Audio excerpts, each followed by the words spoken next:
Nah, kemudian ini pembuatan plusdam tadi bisa secara direct ataupun secara indirect. Pada pembuatan secara direct kita lakukan pada border molding. Jadi kalau secara direct itu kita lakukan pada tahapan pembuatan border molding sekalian. Nah, itu dia menggunakan compound ataupun impression wax, kita tambahkan di bagian paling posterior dari border moldingnya. Gitu. Sedangkan untuk yang indirect itu biasanya kita lakukan pembuatannya pada tahap paling akhir ketika kita try in galian gigitnya udah, ketika kita try in gigi tiruan malamnya udah sesuai. Nah, bagian posterior ini kita kerok. Jadi nanti si waxnya dapat masuk ke area sini. Jadi lebih tebal bagian posteriornya. Nah, hal tersebut mencegah shrinkage dari si akriliknya. Kenapa kita harus mencegah penyusutan dari resin akrilik tersebut? Karena kan tadi si gigi tiruan tersebut retensinya bergantung pada pengap perifer. Kalau misalnya menyusut si akrilik gigi tiruannya ini mengecil, nah itu nanti pengap perifernya tidak lagi bisa kita dapatkan. Maka retensi gigi tiruannya juga bakal berkurang. Nah, kita mencegah hal tersebut. Nah, ini untuk prosesing gigi tiruannya, ini sebenarnya dikerjakan di lab, tapi ini kita bahas sedikit. Sebenarnya bisa pakai dua cara, compression molding ataupun injection molding. Kalau compression molding itu kalau misalnya udah masuk blok prosto di S1 ataupun yang udah koas, itu pasti tahu ya kalau yang compression molding itu bakal kita tekan hingga nanti dia padat si resin akriliknya. Itu. Ini yang kita sebut sebagai compression molding. Sebenarnya akuratannya itu lebih rendah ketimbang menggunakan injection molding. Tapi kalau kita mau menggunakan injection molding, nah ini langsung disuntikkan ke dalam sini resin akriliknya.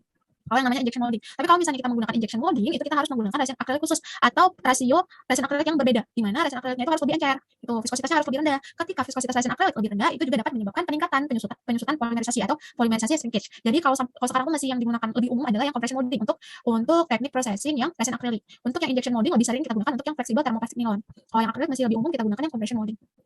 Ini ya. Ini juga ada dibahas di buku, disebutkan bahwa untuk pembuatan resin yang heat activated atau heat cure itu masih digunakan yang compression molding. Nah, kemudian ini setelah udah diprosesing, kita lakukan polishing dan finishing. Ini kalau misalnya di S1 biasanya kita kerjain sendiri, tapi kalau misalnya di koas itu ada kampus yang mengharuskan bikin sendiri. Untuk prosesing gigi tiruannya ada yang membolehkan diproses di luar ya. Nah, untuk polish dan finishingnya, bahan apa aja yang kita gunakan, kemudian bur apa aja yang kita gunakan. Untuk bur kita gunakan bur akrilik, ini bentukannya seperti ini, besar-besar. Kemudian ada bur stone, ini bur stone yang seperti ini, ada bur rubbernya juga yang seperti ini. Kemudian ada bulu domba atau red wheel.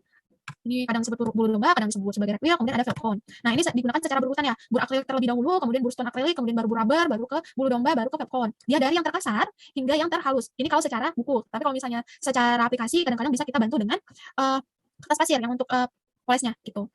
Jadi itu juga menggunakan kertas pasir yang benar-benar halus, yang 5000 gitu. Kemudian untuk bahannya itu bisa kita bantu dengan tumis ataupun aluminium oksida. Kapan kita gunakan?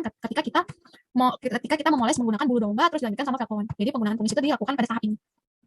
Nah, untuk pemolesan, nah kalau misalnya udah dilakukan insersi ini ternyata ada kesalahan di bidang okusalnya, di mana ketika kita aplikasikan articulating paper dan minta pasien yang untuk berokusi, jajas di bagian okusalnya itu berat, gitu, atau tebal. Nah, itu bisa kita kurangi menggunakan bur ini juga, bur stone akrilik.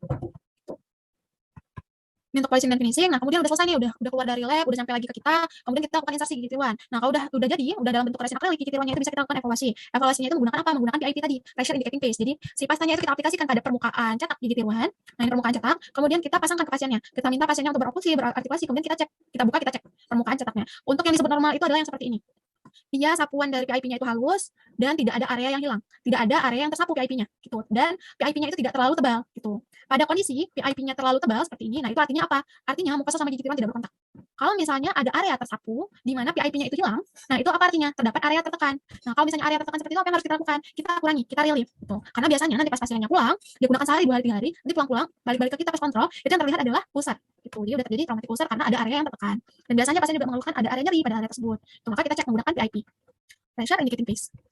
Nah, kemudian kalau misalnya ada kesalahan dari gigi tiruannya, apa yang harus kita lakukan? Kalau misalnya ada sayap yang terlalu panjang, itu kita lakukan recontouring dari sayapnya, kita lakukan pengasahan dari sayapnya. Kalau misalnya ada tonjolan tulang atau ada penekanan dari gigi tiruan, itu kita lakukan relief. Nah, ini kita lakukan relief. Nah, sebenarnya ini mungkin nggak saya bahas ya di pembahasan poles.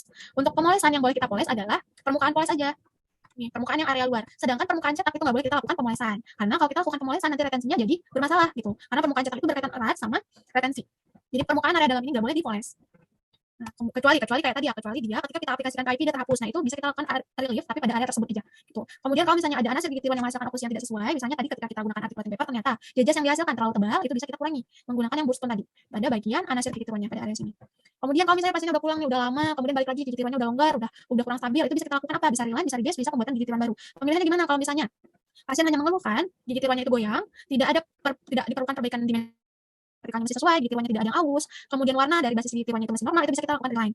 Nah, itu perbaikannya kita sebut sebagai reline. Tapi kalau misalnya pasiennya mengeluhkan kondisi gigi tiruannya itu longgar dan basis gigi tiruannya udah terjadi diskolorasi, perubahan warna, itu bisa kita lakukan rebase. Apa beda reline dan rebase ini? Kalau reline itu kita melapisi gigi tiruannya dengan lapisan resin akrilik yang baru. Kalau rebase, kita mengganti hampir seluruh basis gigi tiruannya dengan resin akrilik yang baru. Itu bedanya. Jadi ini yang tertinggal kurang lebih resin akrilik yang berdekatan sama gigi tiruannya aja. Itu yang namanya rebase. Kemudian kalau misalnya gigi tiruannya patah, itu apa yang kita lakukan? Itu nama perbaikannya adalah repair. Kemudian kalau misalnya gigi tiruannya udah aus, bagian okusal gigi tiruannya udah aus nih, kemudian gigi tiruannya longgar, dimensi vertikalnya udah terjadi penurunan, pasiennya udah mengalami angular cheilitis gitu. Nah, itu kan tandanya udah mengalami penurunan dimensi vertikal. Apa yang perlu kita lakukan? Pembuatan gigi tiruan baru.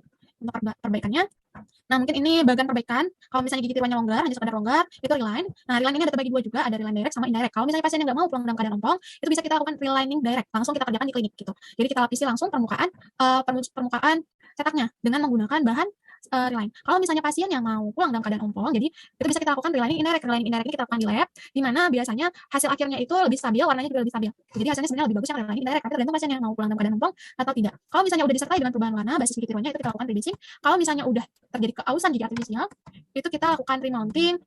Ini kalau misalnya belum aus tapi udah terjadi kesalahan dimensi vertikal. Kalau misalnya udah aus itu kita bikin gigi tiruan baru. Kita ganti seluruhnya. Gitu. Nah, kadang pasiennya ini ya mempertahankan karena pembuatan gigi tiruan nggak terlalu murah gitu. Nah, kemudian kalau misalnya gigi tiruannya patah itu bisa kita perbaiki dengan cara apa? Nama perbaikannya repair. Repair ini juga terbagi dua, ada yang direct sama indirect. Kalau direct kita kerjakan di klinik, kalau indirect itu kita kerjakan di lab. Ini jadi tergantung ya pasiennya mau pulang dalam keadaan ompong atau enggak. Kalau yang repair direct ini biasanya bagian patahnya cukup biasa aja, kemudian kita aplikasikan resin akrilik yang secure. Kemudian kita polis kembali. Kalau repair indirect itu menggunakan yang heat cure. Ini kerjaannya di lab. Kalau misalnya terjadi injury jaringan lunak, mencakup ulcer kah atau rasa nyeri kah, kalau pada awal kita lakukan relief, kalau pada area vestibulum itu kita lakukan pengurangan sayap. Tapi ini kita cek terlebih dahulu, jangan kalau misalnya kondisinya sayapnya udah pendek dan bukan gangguan yang disebabkan oleh hal tersebut, tetap kita lakukan pengurangan gitu. Nanti ujungnya bakal terganggu retensinya. Tuh, nah ini untuk gambaran perbaikan yang perlu dilakukan pada gigi tiruan. Kemudian ada bahan-bahan reline dari gigi tiruan. Ada tissue conditioner, ada soft liner, ada hard liner. Nah, tiga ini merupakan bahan reline. Kalau tissue conditioner itu kita aplikasikan ketika pasien itu udah mengalami ulcer karena terjadi penekanan dari gigi tiruannya. Jadi dia ini istilahnya untuk membiarkan jaringannya itu sembuh. Gitu. Selama pasiennya itu ulcer kita gunakan tissue conditioner supaya ulcernya itu sembuh dulu. Setelah ulcernya sembuh kita ganti menggunakan soft liner. Nah, soft liner ini menyerap tekanan di mana terdapat kondisi risih tajam misalnya atau tekanan dari si gigi tiruannya nggak bisa dikoreksi. Nah, itu bisa kita gunakan soft liner. Dan yang perlu diingat, soft liner ini kita gunakan ketika denture bearing areanya itu dalam keadaan sehat. Kalau masih ada ulcernya kita gunakan tissue conditioner. Pada kondisi di mana gigi tiruannya longgar, tapi tidak pernah mengalami ulcer atau terjadi nyeri pada ridge-nya, itu bisa kita gunakan hard liner. Nah, ini gambaran secara garis besarnya aja. Kemudian kalau misalnya gigi tiruannya udah sesuai yang kita buatkan, tapi ketika kita lakukan pengecekan, ternyata retensi sama stabilitasnya kok nggak sesuai gitu, masih goyang, udah kita perbaiki ini itu masih juga nggak sesuai. Ketika kita reline, rebase juga nggak terkoreksi, itu bisa kita gunakan denture adhesive. Nah, ini untuk meningkatkan retensi dan stabilisasi pada kondisi di mana gigi tiruan tidak sesuai dengan ekspektasi baik itu dokternya maupun pasiennya. Nah, ini perbaikan terakhir kalau misalnya terjadi kesalahan okusi dan artikulasi dari gigi tiruan. Kalau terjadi prematur kontak, gimana cara kita tahu pasiennya itu mengalami prematur kontak? Ketika kita lakukan ketika kita aplikasikan articulating paper terus pasiennya kita minta untuk berokusi, terdapat jejas hanya pada satu gigi. Nah, itu berarti terjadi prematur kontak pada gigi tiruan tersebut, gigi artifisial tersebut. Cara perbaikinya gimana? Dengan memperdalam fossa. Ya, dengan cara memperdalam fossa. Tapi ketika pasiennya itu diminta untuk berartikulasi ternyata terjadi blocking, yang kita lakukan apa? Boro. Nah, boro ini caranya gimana? Dengan menggrinding bagian buccal upper. BU ini buccal upper atau cups buccal rahang atas. Ini cups buccal rahang atas, bagian lingualnya kita grinding, bagian sininya kita grinding, dan LL, lingual lower. Cups lingual rahang bawahnya yang menghadap ke buccal itu juga kita grinding. Ini kita lakukan untuk perbaikan blocking pada gigi tiruan. Nah, mungkin sampai sini. Kalau misalnya kalian mau baca lebih dalam, boleh banget dibaca di sini ya, buku-buku GTP atau GTL. Ada yang mau bertanya, boleh banget. Boleh open mic, boleh diketik di chat. Kalau ada yang kurang jelas, ada yang belum dipahami atau pernah nemu kasus kayak gini nih, boleh banget ditanyakan. Nah, ada yang bertanya, selamat malam dokter, saya Maria izin bertanya dok, ada tips dan trik nggak ya untuk mencetakan modal kerja dengan elastomer monophase, di mana pasien mudah refleks muntah dok, terima kasih. Nah, ada caranya dengan penyemprotan cairan anestesi di bagian posterior palatal. Gitu. Pada pasien-pasien yang refleks muntahnya tinggi, itu bisa kita semprotkan cairan anestesi di bagian posterior palatal, sehingga nanti refleks muntahnya itu jadi lebih ringan. Gitu. Jadi memudahkan pencetakan kita. Tapi pada pasien-pasien tersebut juga, kalau misalnya kita pakai jadi pasien koas itu agak sulit, karena nanti ketika kita lakukan rein, kita lakukan insersi, itu pasiennya nggak bakal tahan lama gitu. Ketika kita pasangkan gigi tiruannya. Gitu. Jadi bisa dengan penyemprotan cairan anestesi pada bagian posterior palatal ya. Gimana kejawab? Gimana Maria kejawab? Ini kita lanjut ke soal selanjutnya. Kalau misalnya masih bingung ketik aja lagi di chatnya. Nah, apakah ada efek samping dari cairan anestesi tersebut, dok? Sebenarnya enggak ya, cuma agak kurang nyaman kadang-kadang di pasiennya karena pada saat penyemprotan awal itu pahit. Kalau misalnya kita pakai cairan anestesi yang cairan, bagusnya lebih mudahnya menggunakan anestesi topikal. Jadi tinggal diaplikasikan aja. Kekurangannya itu pasien pahit di awal gitu. Tapi ketika dia udah bereaksi itu si refleks muntahnya jadi lebih berkurang, lebih memudahkan untuk kita melakukan pencetakan. Jadi lebih mudah menggunakan anestesi topikal. Ya, bahan anestesi itu pahit. Jadi sebelum diaplikasikan juga disampaikan ke pasiennya. Kemudian ini ada yang tanya, gimana kita tahu ketika kita cek relasi sentrus gaya gravitasi yang kita pakai bekerja. Nah, ini sebenarnya ketika kita itu sambil kita membiarkan gaya gravitasinya bekerja, itu kita juga coba lakukan penekanan. Apakah ketika kita tekan si mandibulanya bisa mundur lebih jauh atau udah mentok gitu. Kalau misalnya udah mentok, kita bilang ke pasiennya balik ke posisi relax bu gitu. Tapi kalau misalnya belum, nah itu kita posisikan. Kadang-kadang pasien ada yang karena kita perhatikan ya karena dalam kondisi kita melihat dia itu giginya agak dibikin kayak ke depan gitu, mandibulanya dibikin agak ke depan. Nah, itu bisa kita posisikan. Itu bakal kelihatan kalau misalnya kita dorong ke belakang, kalau misalnya relasi sentrusnya udah sesuai, dia nggak bakal bisa lebih ke belakang lagi gitu. Jadi kita cek juga dengan penekanan ke bagian posterior di dagunya kita tekan belakang apakah masih bisa mundur ataukah udah mentok. Gitu. Gimana kejawab? Gimana? Kalau masih bingung, boleh banget ditanyakan lagi. Atau ada pertanyaan lain? Nah, ini Dok, izin menanyakan kembali, kira-kira berapa menit kita tahu gaya tersebut bekerja? Nggak lama. Itu, pasiennya cukup kita bikin semi supine aja, untuk mempercepat itu cukup kita agak tekan aja, kira-kira udah mentok belum gitu. Nah, itu bisa langsung kita selesaikan, maksudnya udah bisa langsung kita hentikan prosedur tersebut, kemudian kita fiksasi. Jadi untuk memastikannya kita lakukan penekanan ke area posterior, gitu. Jadi nggak perlu ditunggu sampai berapa lama ya, atau bisa juga menggunakan metode yang lain, kayak penekanan ke palatal, lidahnya kita minta untuk tekan ke palatal, gitu, seperti yang teknik Wolkoff. Itu juga lebih mudah, lebih cepat.